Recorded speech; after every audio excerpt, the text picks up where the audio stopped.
Welcome back, I'm Tedward. Welcome to beautiful sunny Tennessee, and welcome to the all-new 2027 Infiniti QX65.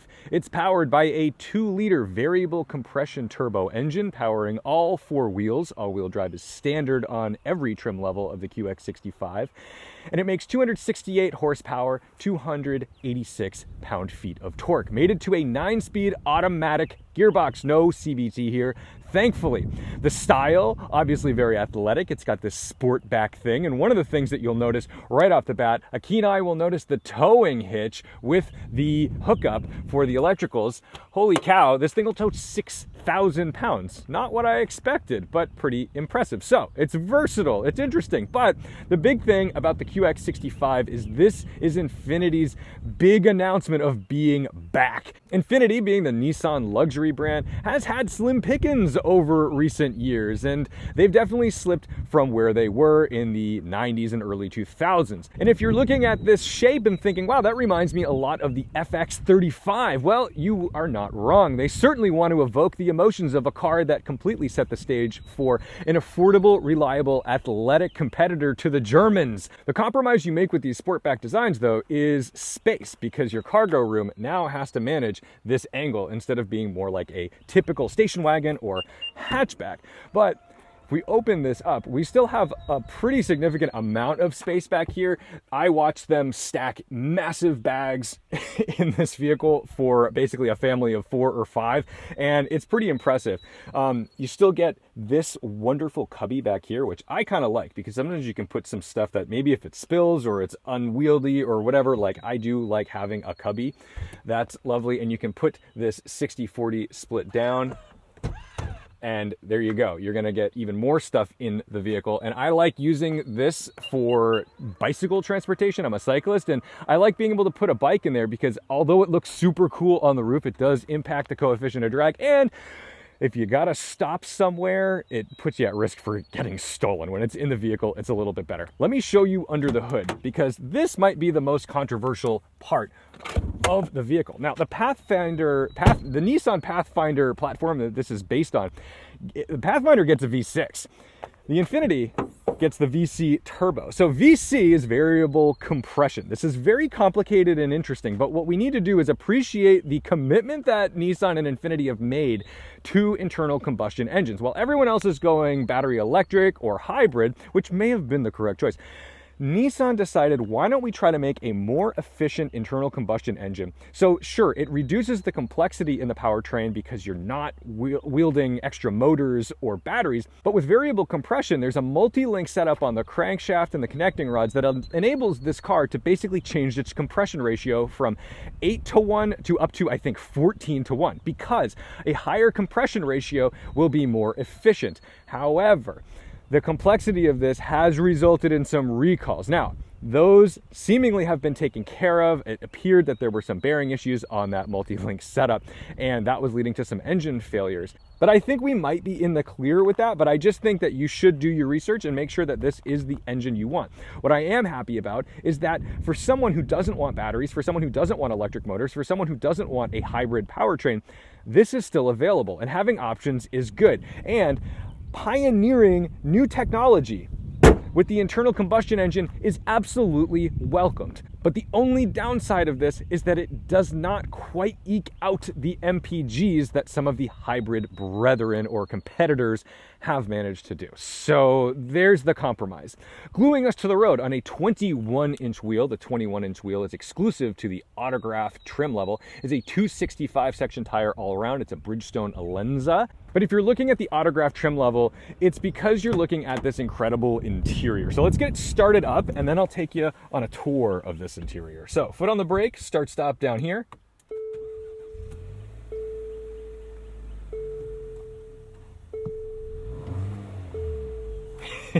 All right, let's start at the back. When you get in, you're going to be immediately greeted with this high-end Klipsch Reference Premier sound system staring you in the face. 20 speakers, 1,200 watts, and then lovely seats. Your rear passengers are gonna get 3-stage heated outboards, none for the middle passenger, and you get some climate controls down here. USB-C, USB-C, there and there. Cup holders, armrest. You can adjust the backrests, and these actually do slide forward and back. So you're able to make room for more stuff in the rear if you need to. But tons of leg room back here. In fact, one of the Infiniti guys was telling me that his little girl likes to kick the back of the seat in his cars, and when he brought this home, she couldn't reach it. So a 3-year-old can't reach the back of the seat, which is lovely. Let's get up front.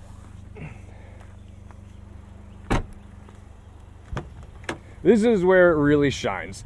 First of all, these seats are phenomenal. I think Nissan does a fantastic job of making a good, comfy seat, but they're also stylish. And with this high-end trim, you get speakers in the headrests up here.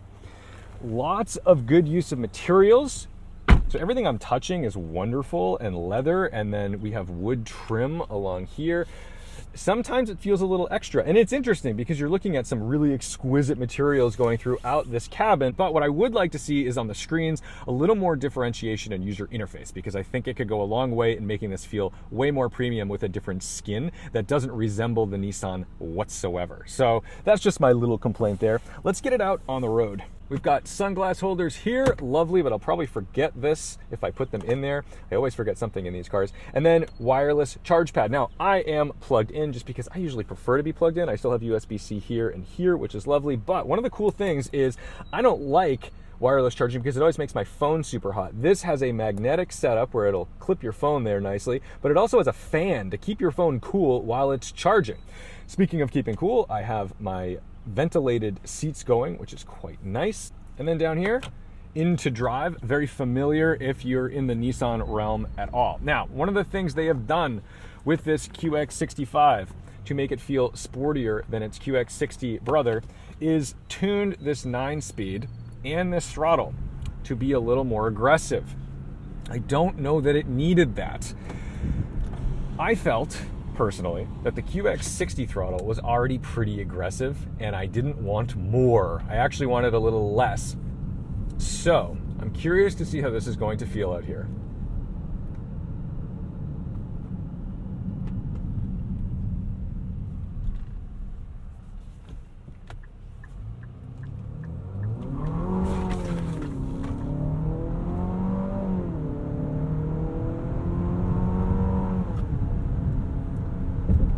A little bit of wheel spin off the line.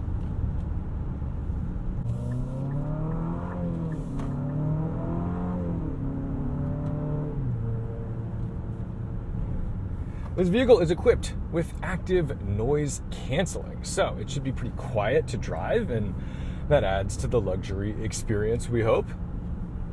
It does pipe in some V6 type sounds, especially in the sport mode.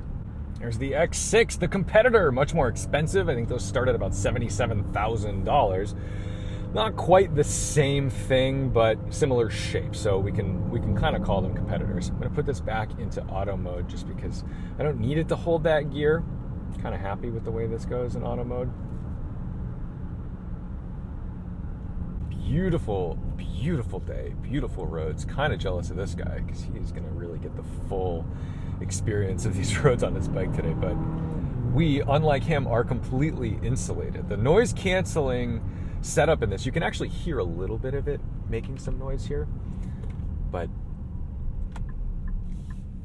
it does keep things incredibly quiet.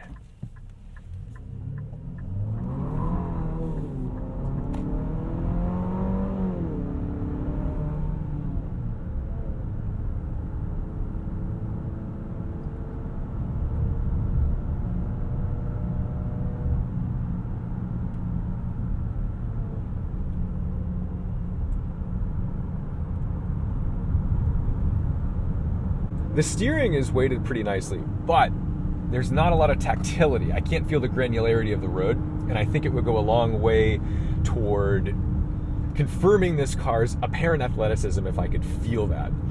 In sport mode right now, I am having to really modulate this throttle. Like I'm very gentle on this throttle, and it's getting into that boost. And it almost makes me want to go back into eco mode to settle that out and make it a little more relaxed.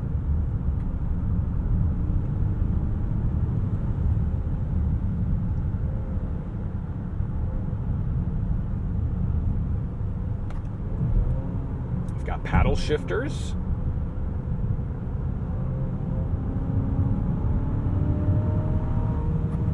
Kind of nice and holding my gear. This 9-speed, it's not a particularly snappy upshift, so we'll get into it a little bit. But I don't really think that's the point. I can't fault it. I'm just thankful it's not a CVT. The chassis does feel really balanced. It has a reasonably compliant suspension, so it's not going crazy over the bumps, and it's not skipping over anything, which is nice. Sometimes these car companies go a little too far in the sportiness aspect, and then you end up with a non-luxury vehicle because the thing is uncomfortable. This is dialed right suspension-wise, I think.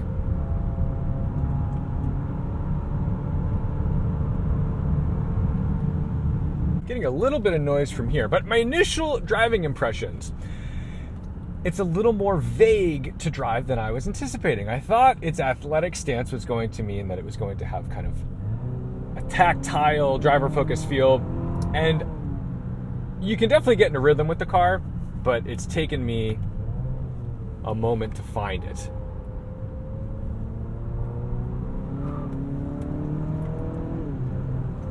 You heard a little chirp from that right there. So it does have this all-wheel drive system. It's denying me that downshift on the paddles. So it does have an all-wheel drive system, but that doesn't mean that it's going to always find exactly where to put that traction down. Sometimes you will get a little bit of wheel spin, which honestly can be a bit fun. Some vultures after an armadillo? Come on, that's some Tennessee stuff right there. When you put it into sport mode, you'll get a little different sound because they're going to amp up the V6 sounding harmonics that are getting piped through the speakers. So instead of, let's see, I'll just give you a direct correlation. We'll go into Eco, and I'll show you what that sounds like.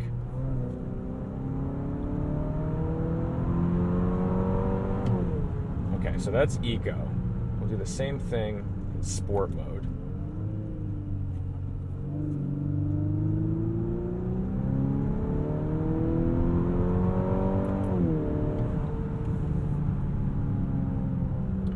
It has a little grunt to that sound, so it feels more bassy. If you're hearing a little bit of noise off to the left, it's not distortion, it's not static, that's coming from the window. So that's the beauty of this binaural setup, is you can actually, with headphones, hear exactly what I'm hearing, where I'm hearing it.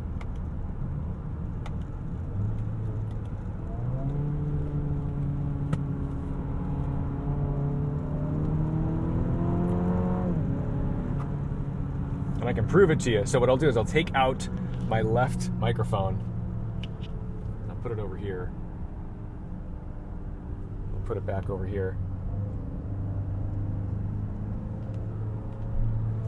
There you go.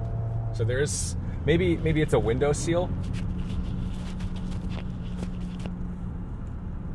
Infiniti's portfolio is pretty light right now. In fact, there's just a QX60 and a QX80 and now this QX65. But over the next 5 years, they are going to be rebuilding that brand and portfolio. There's going to be another body-on-frame truck. They're going to bring back a V6 sports sedan with a manual transmission. Now we are talking. That is what this brand needs to be. So what I'm thrilled to hear is that they are going to be infusing some research and development dollars. They're going to be infusing some design dollars, and they're going to start bringing back Infiniti the way we knew and loved it. And luckily, the brand still does have cachet, but it needs to have a personality and portfolio all its own. It cannot simply be a leather-clad Nissan. Not only are they competing with the likes of the Germans like they always have been, but now they're competing with the likes of the Koreans because Genesis has gone above and beyond expectations of what that brand was ever going to do. In addition to new offerings, Infiniti is also trying to amp up their customer experience because their dealerships and their service have a major part in what the brand is going to become. Lexus obviously is the benchmark in this, where they decided they were just going to be one of the best service departments and dealership experiences you could have ever imagined. The training they put their dealer crews through is absolutely staggering. When I go to have an oil change on my Lexus GX460, I could get a manicure at the dealership if I wanted to. I haven't yet. I probably should. I do have my hands on camera a lot, so a manicure would go a long way. Maybe I could write that off. But Infiniti really wants to get in this game, and they want to make sure that you're getting concierge service. So, for example, they'll do valet service appointments where, let's say you drive your car to work and it's dinging at you that you need an oil change or some other service. You can call the service department, they'll come get your car, drop off a loaner if you need it, bring your car in for service and bring it back to you wherever you need it.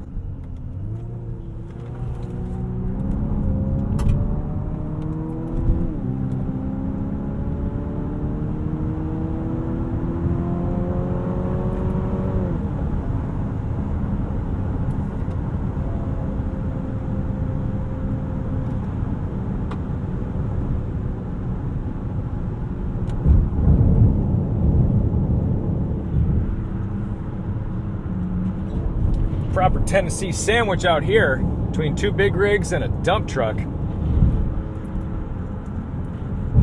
Oh, I hope you're not dumping any rocks on me. Out on the highway, this is a pretty nice cruiser. I think it does a good job of insulating you from the world a little bit. It's reasonably quiet. And suddenly, the sort of damped controls make a little more sense because this is where the luxury comes in. I think this QX65 hits the nail on the head with its luxury features. That's a gorgeous dump truck, earth mover. I would like to drive that. It has the technology that we expect from a car of this echelon. I think it goes above and beyond, especially with its sound system. It feels really premium in here. I do genuinely enjoy being in this cabin. But if we're going to make allusions back to the FX, I think it needs the athleticism that those cars started with and that initially enticed buyers with. And I do think that we're going to get there. I don't think this is the complete package just yet. But I see a bright future for Infiniti, and I do genuinely hope that they find their way back into the fold in being the athletic, reliable, bargain luxury cars that they should be today. So I think that's going to do it for me here in the new 2027 Infiniti QX65. Thank you guys so much for watching, liking, commenting, and subscribing. Don't forget to respect the drive, and I'll see you in the next one.